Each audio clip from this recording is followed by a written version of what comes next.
Icon star Allu Arjun నటించిన latest movie Pushpa 2 Indian box office దగ్గర సరికొత్త రికార్డులను క్రియేట్ చేస్తూ దూసుకెళ్తోంది. ఈ సినిమా డిసెంబర్ 5న ప్రపంచవ్యాప్తంగా రిలీజ్ కాగా తొలి రోజు నుంచే రికార్డులను రప్ప అంటూ క్రియేట్ చేస్తూ వెళ్తోంది. ఈ సినిమా రిలీజ్ అయి 3 వారాలకి వరల్డ్ వైడ్ గా ఏకంగా 1705 కోట్లకు పైగా కలెక్షన్స్ రాబట్టినట్లు మేకర్స్ వెల్లడించారు. Icon star Allu Arjun Pushpa 2 movie 3వ వారం కూడా సక్సెస్ఫుల్ గా థియేటర్స్ లో కొనసాగుతుంది. ఇప్పటికే వరల్డ్ వైడ్ గా 1505 కోట్ల గ్రాస్ కలెక్షన్స్ ని ఈ చిత్రం క్రాస్ చేసింది.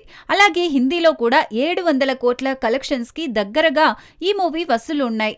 తెలుగులో second highest collection record Pushpa 2 పేరు మీదకి వచ్చేశాయి. RRR తెలుగులో 272 కోట్ల షేర్ తో టాప్ లో ఉంది. దీనిని అయితే పుష్ప 2 అందుకునే అవకాశం లేదనే చెప్పాలి. షేర్ కలెక్షన్స్ లో బాహుబలి 2ని బ్రేక్ చేసిన పుష్ప 2 ఇంకా గ్రాస్ పరంగా మాత్రం 3వ స్థానంలోనే ఉంది. పుష్ప 2 మూవీ ఇప్పటి వరకు 315 కోట్ల గ్రాస్ కలెక్షన్స్ అందుకోగా బాహుబలి 2 మూవీ లాంగ్ రన్ లో 330 కోట్లు వసూలు చేసింది.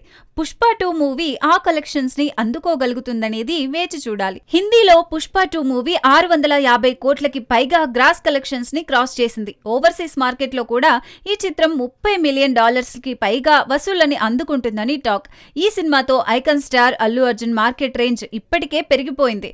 పుష్ప 3 కూడా వచ్చేస్తే 2000 కోట్లకి పైగా గ్రాస్ కలెక్షన్స్ అందుకోవడం గ్యారంటీ అనుకుంటున్నారు. ప్రస్తుతం అల్లు అర్జున్ చుట్టూ తెలంగాణలో రాజకీయ వివాదం నడుస్తోంది. దీని నుంచి బయటపడిన తర్వాత బన్నీ నెక్స్ట్ ప్రాజెక్ట్ గురించి అప్డేట్ వచ్చే అవకాశం ఉందని అనుకుంటున్నారు. నెక్స్ట్ త్రివిక్రమ్ దర్శకత్వంలో చేయబోతున్న సినిమాను కూడా భారీ బడ్జెట్ తో నిర్మించనున్నారు.